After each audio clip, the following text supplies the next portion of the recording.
सुंदरबन के जंगल में एक ठग सियार रहता था। वह बहुत ही निकम्मा और कामचोर था। हमेशा इसी जुगाड़ में रहता कि कहीं कोई मुर्गा मिले जिसे मूर्ख बनाकर उसके साथ ठगी की जाए। एक दिन अरे बंदर भाई, कल रात में मैंने आपको सपने में देखा।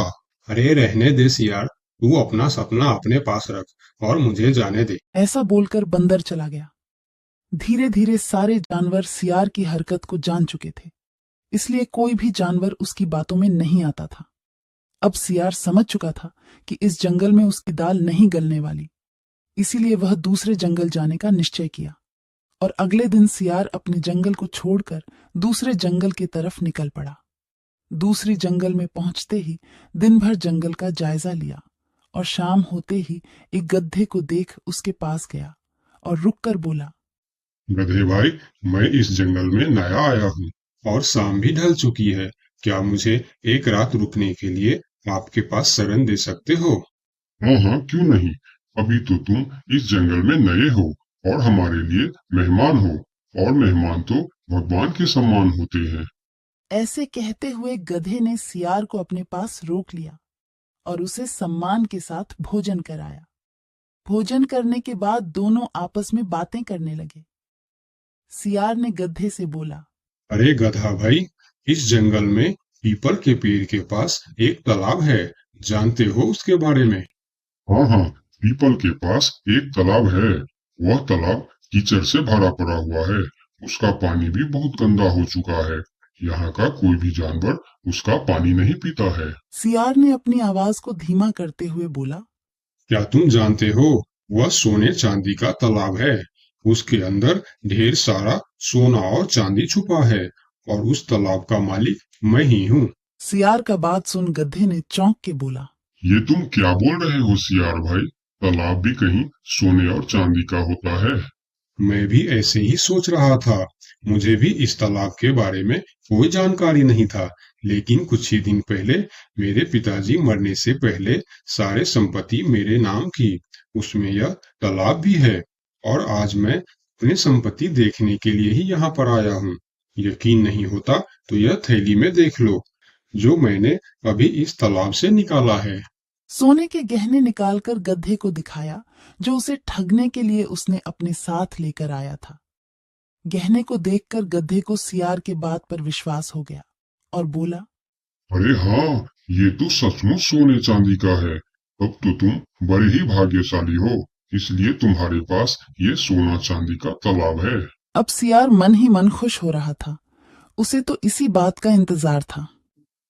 गधा भाई, मुझे इस संपत्ति से कोई भी लालच नहीं है।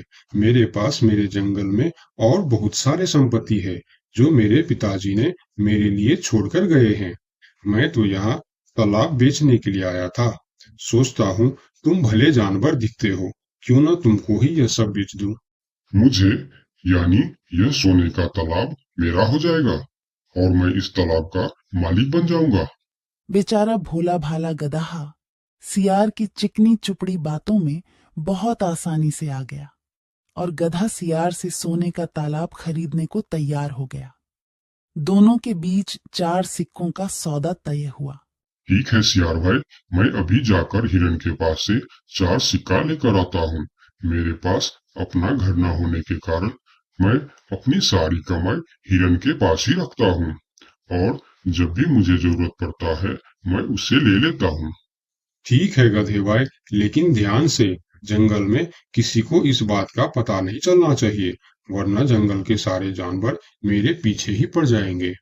ऐसा बोल सियार गधे को भेज देता है और गधा हिरण के पास जाकर अपना सिक्का मांगता है। गधे भाई, घर में सब ठीक तो है ना? आज आपको अचानक से 4 सिक्कों का क्या जरूरत पड़ गया? अरे, वह अपने जंगल में जो तालाब है ना, मैं उसे खरीद रहा हूँ। तालाब खरीद रहे हो? क्या करोगे तुम तालाब खरीद के? तालाब का तो पता नहीं, लेकिन उसमें जितना सोना चांदी है वह सब मेरा हो जाएगा। तालाब में सोना? ये तुम क्या बोल रहे हो भाई? मुझे तो कुछ भी समझ में नहीं आ रहा है।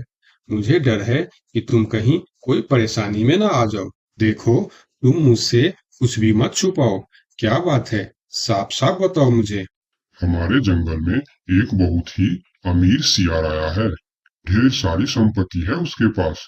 और तो और हमारे जंगल में जो तालाब है ना, जिसे हम लोग गंदा नाली समझकर उसका पानी भी नहीं पीते हैं, उस तालाब में ढेर सारा सोना और चांदी है।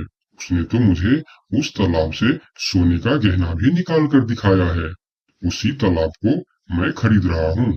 हम दोनों के बीच 4 सिक्कों का सौदा हुआ है। मुझे तो वह सियार मूर्ख ही मालूम पड़ता है, जो इतने सस्ते में सोने का तालाब बेच रहा है। मूर्ख वो नहीं, मूर्ख तुम हो। भला तालाब भी कोई सोने चांदी का होता है? अरे गधा भाई, तालाब से पानी निकलता है, सोना नहीं। मैं भी ऐसे ही सोच रहा था, परंतु उसने मुझे सोने निकाल कर भी दिखाया। गधे भाई, मुझे वह कोई ठग मालूम पड़ रहा है, जो तुम्हारे आंखों में धूल झोंक कर तुम्हें झांसा दे रहा है। मैं एक तरकीब बताता हूँ, जिसे दूध का दूध और पानी का पानी हो जाएगा। कौन सा तरकीब हिरण भाई? तुम ऐसा करो, उस सियार से बोलो कि मेरा हिरन भाई ने कहा है कि लिखा पढ़ी होगा तभी मैं उसे 4 सिक्का दूंगा, और अगर बिना लिखा पढ़ी से ही काम हो जाता है तो मैं सिर्फ एक ही सिक्का दूंगा। अगर वह तालाब सच में सोने की है तो वह लिखा पढ़ी जरूर करेगा, नहीं तो वह एक सिक्के में ही मान जाएगा। हिरण की बात सुनकर गधा हाँ में सिर हिलाया और सिक्का लेकर सियार के पास पहुंचता। सियार भी गधे के आने के इंतजार में उतावला हो रहा था। गधा पहुंचते ही सियार से बोला, सियार भाई, मेरा हिरन भाई ने कहा है, यदि आप लिखा पढ़ी के लिए तैयार हो तो मैं आपको 4 सिक्का दूंगा, वरना बिना लिखा पढ़ी के आप एक सिक्का ले लो और मुझे यह तालाब दे दो। सियार ठग किसी तरह से जल्दी करके सिक्का लेकर वहां से जाना चाहता था। वह बोला, अरे गधे भाई, तुम बड़े अच्छे और भले मालूम पड़ रहे हो, तुमसे क्या लिखा पढ़ी कराना। चलो, तुम एक ही सिक्का दे दो। अब गधे को समझने को कुछ बचा ही नहीं था। गधे को समझ में आ गया कि सियार उसको ठगना चाहता है। ठीक है सियार भाई, कोई भी शुभ कार्य करने से पहले मुंह मीठा करना जरूरी होता है। मैं अभी लड्डू लेकर आता हूँ, आप यहीं रुको। गधा जंगल से 2-3 जानवरों को बुला लाया और सियार की जमकर धुनाई कर दी। किसी तरह सियार वहां से जान बचाकर भाग